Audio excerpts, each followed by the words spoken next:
Well, good Sunday morning. We are moving into that unsettled pattern where we've got a couple of different systems that are going to be moving through for the work week. That is going to be bringing us several much needed rain chances. We've got a couple of days where we'll have a little bit more rain than others. High temperatures stay cool and low to the mid 60s throughout that time frame. And we're also looking at getting pretty windy. We've got a couple of days where we'll have those sustained winds 15 to 25 miles per hour, gusts up to about 40 miles per hour as we are heading through the work week. So time to have that rain gear on hand. Today should be okay for us. We are looking at having a lot of cloud cover, but we should be mostly dry, maybe a couple of stray sprinkles. Not expecting much in terms of rain for today. As we get into tonight, again, still a lot of cloud cover, maybe a couple of stray showers popping up for us. But really, it's as we get into the day on Monday, isolated rain showers.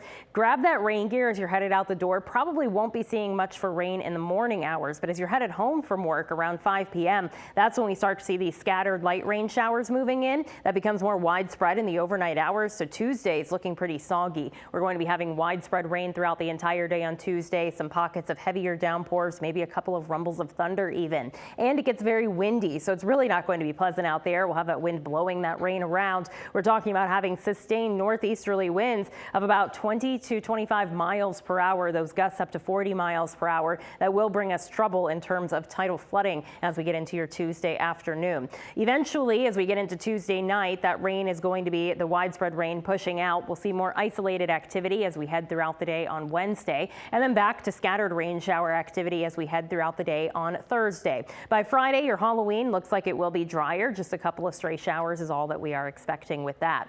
As for that tidal flooding, we are going to be seeing minor tidal flooding as we get into your Tuesday afternoon with those strong northeasterly winds. So keep that in mind. Then we'll be seeing some nuisance tidal flooding as we get into the middle of the night, Tuesday night into very early Wednesday morning. Beyond that, we're still staying breezy Wednesday and Thursday and even into Friday. So we'll have to wait and see if we could see potentially some more of that tidal flooding with that. But definitely look out Tuesday afternoon. That will be causing some trouble for our coastal communities. Overall, throughout the entire week, we're looking at picking up about 1.5 to 2.5 inches of rain. I think a lot of us will be falling closer to about that 2-inch mark, especially as we'll be seeing a lot more of that widespread rain throughout Tuesday and again potentially on Thursday.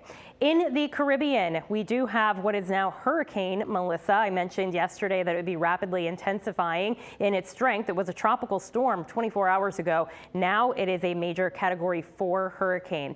This is going to be continuing to strengthen into a Cat 5 as we get into later on today. And eventually, it looks like it's going to be making landfall somewhere along Jamaica as a Cat 4 hurricane. So that will cause, unfortunately, a lot of devastation out there in Jamaica. After that, it's going to be hitting a portion of Cuba as a Cat 3 hurricane, so still likely seeing a lot of damage there, making its way through a portion of the Bahamas and then headed up towards Bermuda as a Cat 1. So while us here locally, we're not going to be seeing impacts from Melissa, this is still a very powerful, strong, devastating hurricane as it's going to be making its way from the Caribbean into the Atlantic. We'll continue to watch this and, of course, continue to keep you updated on what exactly that hurricane is doing. For us locally, we'll see a couple of different systems moving through, bringing us daily chances for some rain showers as we head throughout the work week. We'll be getting breezy and windy out there. We'll see those high temperatures low to mid 60s. It looks like we should dry out just in time for Halloween.